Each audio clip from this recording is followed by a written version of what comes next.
Nana Bojo, wish que se me gize nene Disney cause ningwa suck and da sokanak.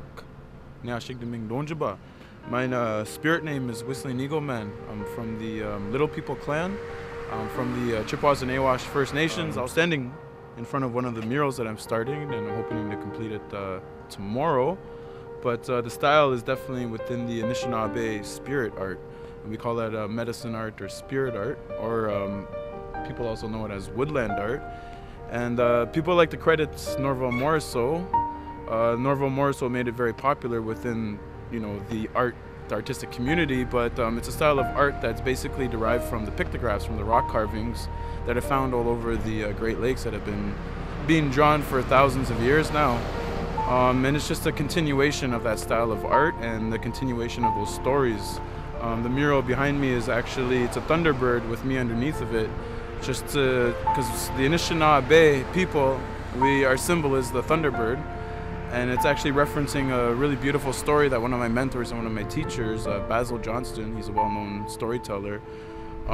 He has there's this one story from my community called Little Thunderbirds Lose Their Thunderball.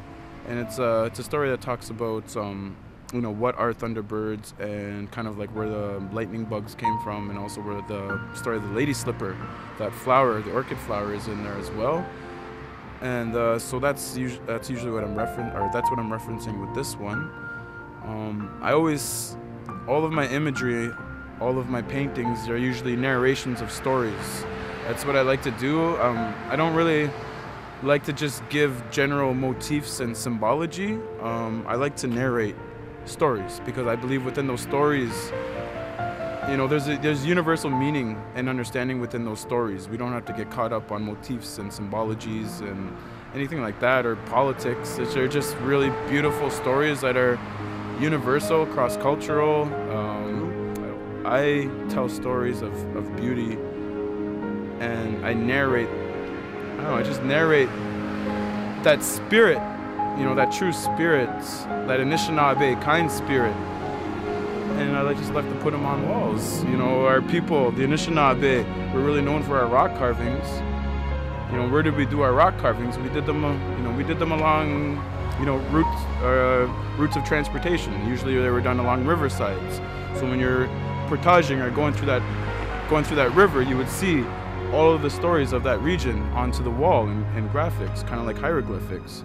And that's what I like to say what I'm doing now. Like, my ancestors were rock painters, and I'm a rock painter. That's what I do. Now we use aerosol, and sometimes I'll do graffiti and stuff like that, but really we're just telling our stories and characters and imagery, and it's a continuation of that. So I always say we're like modern day Anishinaabe rock painters. Aha, Chimigwech.